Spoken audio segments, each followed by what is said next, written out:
On international business news, we tell you that the International Monetary Fund has slashed its growth forecast for the United Kingdom for next year, with expectations that it will lag behind other major economies.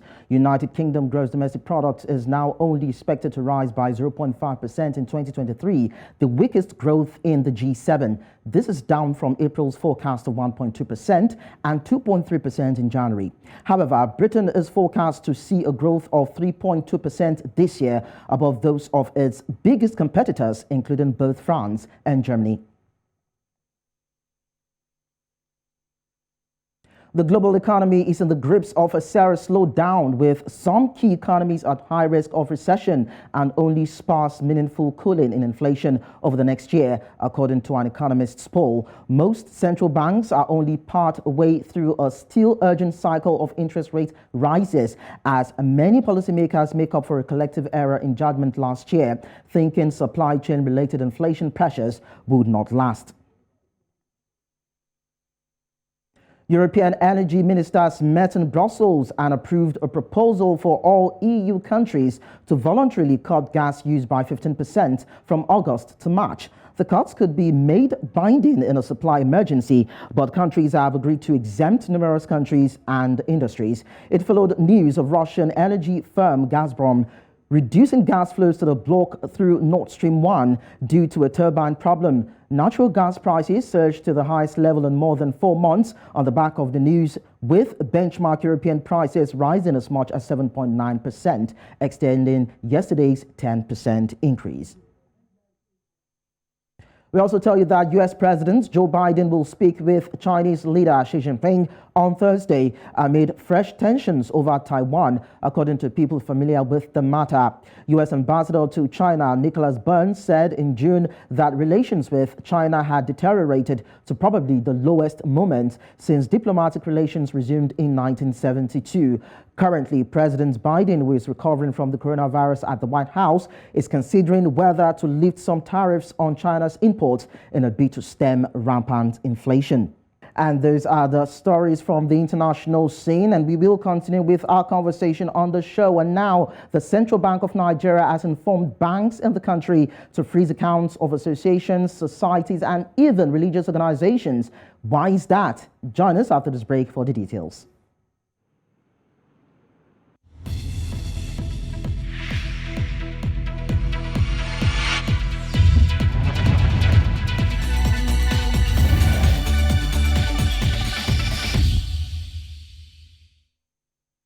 Let's get right into it. Now, most of Nigeria's banking service providers have recently commenced the process of closing down the bank accounts of unregistered associations and societies domiciled in their respective banks, pursuant to a directive of the Central Bank of Nigeria to that effect.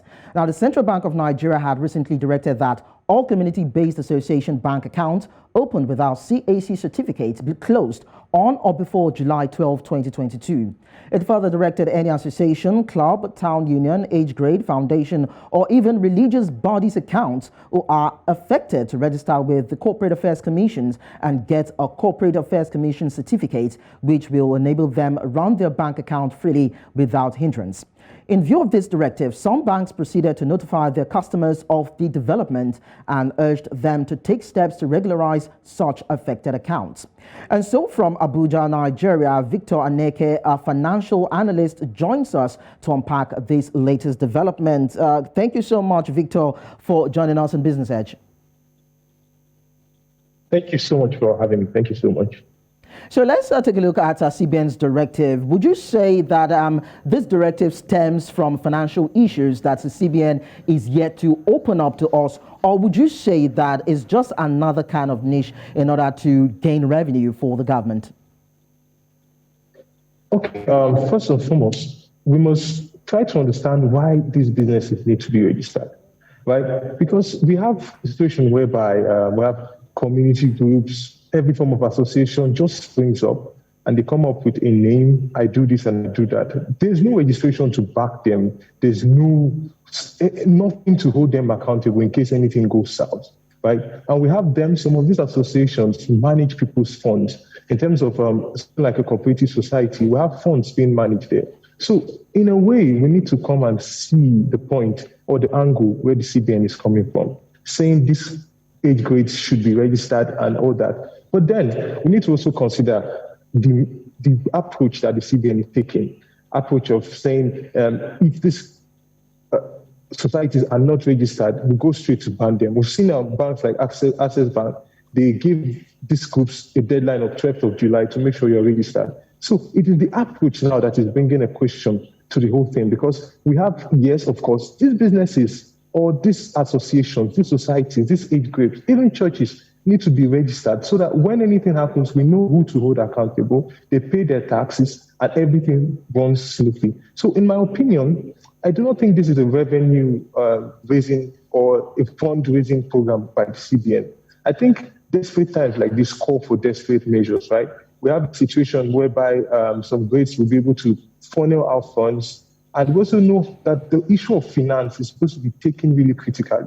In terms of terrorism and embezzlement of funds, these are the kind of channels where these kind of things happen. Because now, let's be frank and let's understand what happens here.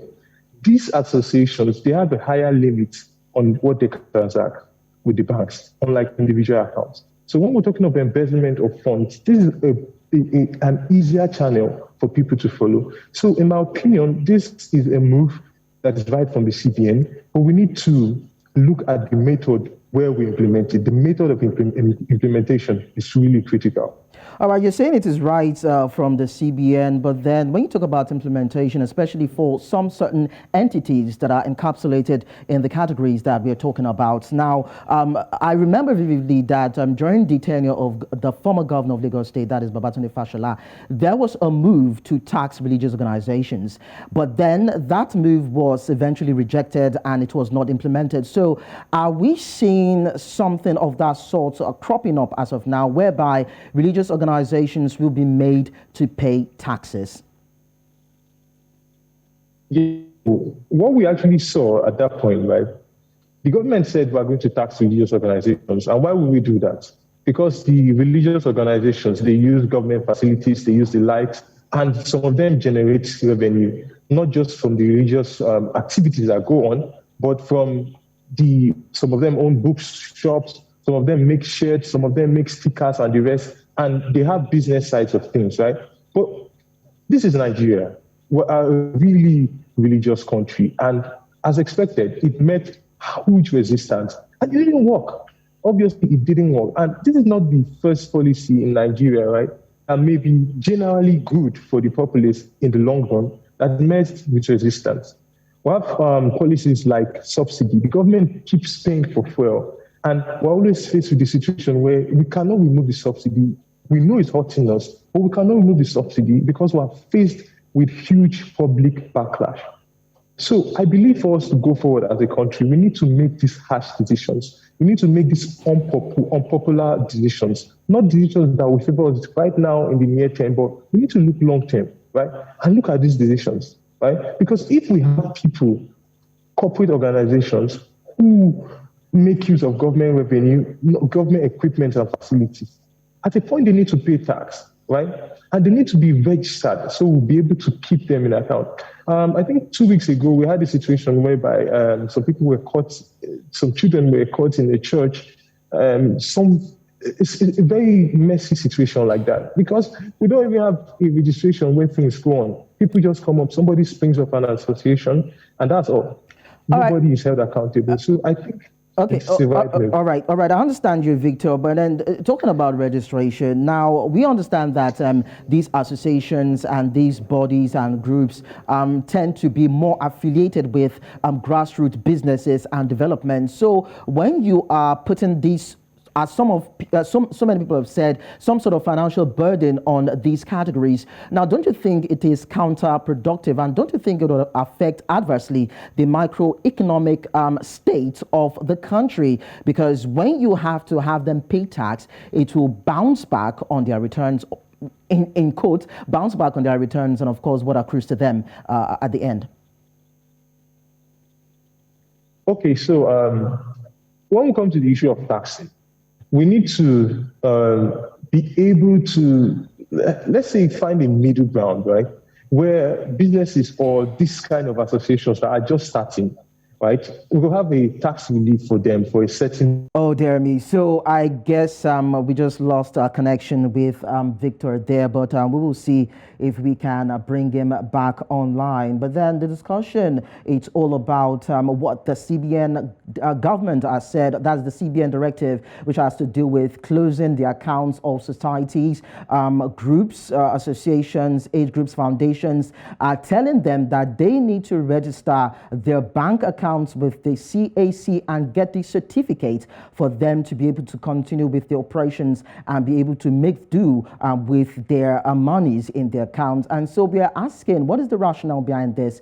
Do you think it is laudable? Some people are even asking the question, maybe there will be some sort of litigation on the part of affected customers and maybe banks or clients. Maybe the CBN will be taken to court. We really do not know. But then if we can bring Victor back, we would like to understand that part and see what will pan out at the end of the day.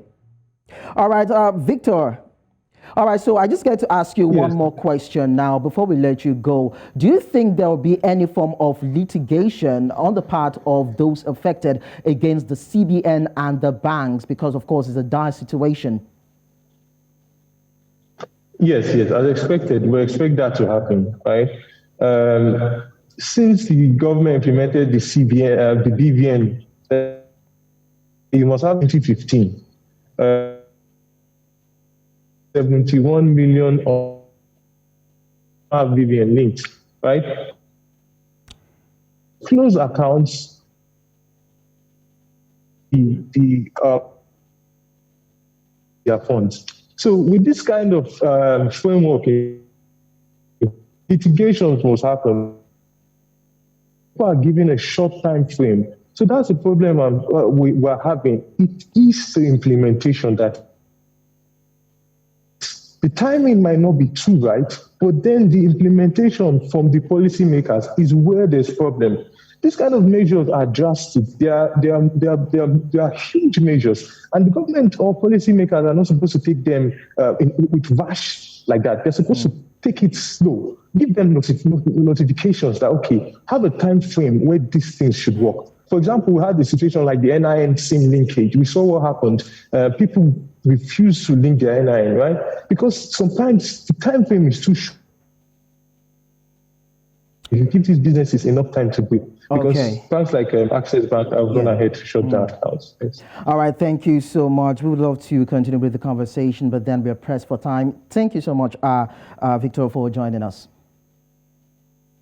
All right, so following the CBN directive, some banks have commenced the process of closing down bank accounts of affected associations, though the Apex Bank is yet to give a reason for the directive. Well, maybe just like the old saying goes in the local parlance, obey before complain. That seems to be what these affected entities would have to do for now before an official statement is put out. And that ends that conversation in that regards. Let's quickly go on another short break, and when we return, we'll be looking at women in business, that is the rise of women in technology. We'll be back.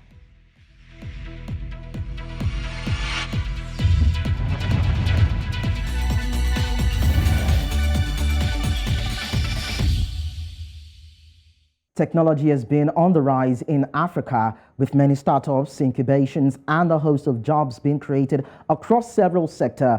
Africa's largest army of youths have been filling the vacant positions for some time now, and these positions are not filled by men alone, as we have it, and we are witnessing it. Women are rising to the occasion, and one of such new leaders in the technology sector is here with us on the show this morning from Lagos, Nigeria. Here is Maya Cadle. She's the manager of strategic projects and investments, NextCoin. Thank you so much, Maya, for joining us on Business Edge, and big ups to you for being a woman in the tech field.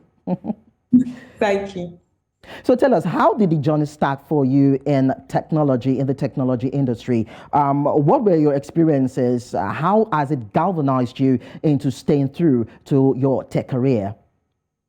Yeah, so I actually studied a completely non-technical degree at university. I studied politics and international relations. Knew I didn't really want to go into that. And I just happened to be at an event. Someone mentioned that they hire product management managers rather, never heard of the role. And then I proceeded to just spend the next months researching it aggressively, messaging people, trying to get roles, part-time gigs. I was willing to really work for nothing. And that took me to Kenya. Literally, that was my first time in Kenya. I didn't know anyone there, just networked. Very fortunate to have people who believed in me early on. So ended up working for an amazing Nigerian fintech, actually, who had just expanded into Kenya. Was consulting a Tanzanian telecom on the side, and also doing a small research project as well for the head of Kenya for InterSwitch. And then from there, I leveraged that experience to get an actual full-time role as a product manager at a tech company actually in London. And then ever since then, it's just been me shooting my shot, putting myself out there and proving to people why I'm a good hire for them. Well, it's quite interesting, Maya, that you are trying so much to penetrate the technology industry, gain so much experience, the same industry that some people think, of course, believe that it is male dominated. So tell me, what are the challenges that you faced with? How would you describe the experience? I think one of the challenges definitely is sometimes just people not assuming that you know what you talk about. I'm very fortunate that that's not the case at the company I work at. It's more in terms of things I do on the side. So I'm a very active venture scout, and I scout for a local fund called Microtraction, and then also international US-based funds, right? So I find startups that these funds may want to invest in and connect them, right? And sometimes you'll speak to founders and they assume that you just don't know what you're talking about, or you don't have basic knowledge of things. And that can be quite frustrating. And so for me, I've always been taught, sometimes you just have to remind people that you do know what you're talking about. Unfortunately, it means that sometimes it feels as though you have to work twice as hard as perhaps a man would to justify and prove your knowledge. And then I think the other thing is it's really important to have other people who are advocating for you, not just privately, but also publicly. And I've been very fortunate to have people like that who have pushed me and my name forward. Even when I wasn't necessarily aware that I needed someone to advocate for me. And I think it's important that it can't just be on women to advocate for other women. It has to be men as well. And more men in the tech scene need to do that, and not just in a presentational manner, but in a genuine, deep manner, in the private conversations, in the public conversations. Keep pushing your women forward. Yes, that brings me to the next conversation, or to the next question rather, because of course you are trying so much to leverage on your expertise and your knowledge to drive the tech conversation and to drive so much going on in the tech space. And of course you talked about advocates, having people, most especially the males within that ecosystem, pushing women within the same ecosystem to do better. Now, aside giving recommendations, what are the things, or what are the roles do you think the men can play to help women, not even only in the tech industry now, but in business generally, help them find their foot and of course get better within the business environment? I think one thing is just giving really honest feedback, right? Both about the good and the bad, right? I think that's really important, because you can't develop if you don't necessarily know your areas of improvement, areas of development. I also think it's highlighting opportunities to women, right? Some leaders don't do that at all, unfortunately, but there are many who do that generally for their employees. But what I've seen is typically they tend to push men forward more. And we need to make sure that you're doing it equally, right? That you are pushing forward women who are generally really capable. There's so many talented, amazing women on the continent who are doing amazing things, and we just need to highlight them more and push them forward for opportunities. Take the chances, shout out your women, and not just through not just on International Women's Day, right? I'm a woman, not just one day of a year. I'm a woman the whole year, 365 days. And so what I want to see from more male leaders is that actual real support. I think I've also seen some semblance of boys' clubs, right? Events where it always seems to be just men hanging together. And unfortunately, that's where business is done at times. and making sure that women are included in that, making sure you're elevating women. If you see that a woman is being dismissed or undermined, make sure that you are helping to actively challenge that. So, for example, if I was being undermined, I'd hope that my male colleagues, as well as my female colleagues, would be like, Maya, you raised a really good point. I thought you wanted to expand on a bit more, right? To prompt that shift in conversation back to what I wanted to say, maybe because someone spoke over me, etc. It's all about making sure that we work together. As I said, women are just too critical economically to this continent for us not to support them, and in technology more broadly as well. All right, thank you so much, Maya Cadle, for joining us. Of course, we will continue to help support and celebrate women, especially in Africa, and we hope that they will just do great with whatever business field that they find themselves. Congratulations and thanks to you. Thank you. All right, so there you have it, the conversation, having women do what men are doing and doing it better. And that is what business is all about. Of course, the sky is very large and can accommodate every single one of them. Let's quickly go on a break as we wrap up the show to bring you NC4 to watch. Do stay with us.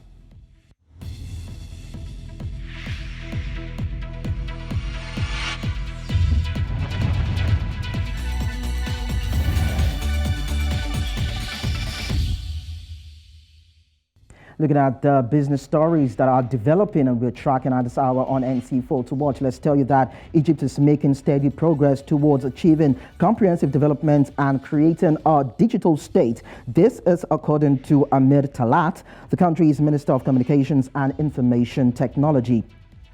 The Takaful Karama program, which provides social safety measures, was expanded by Egypt's President Abdel Fattah al-Sisi by adding 1 million additional households, bringing the total number of beneficiaries to more than 20 million across the country. The measures also include providing special aid to 9 million families for the upcoming 6 months at a cost of approximately 1 billion Egyptian pounds per month.